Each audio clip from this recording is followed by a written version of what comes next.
सरवन माता पिता के लेके चल ले बनावा तीरथ स्थानावाना।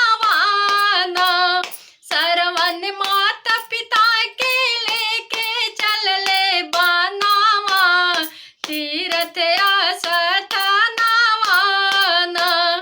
उनकर माता के लगले प्यास पिता दिहाले आदेश। उनकर माता के लगले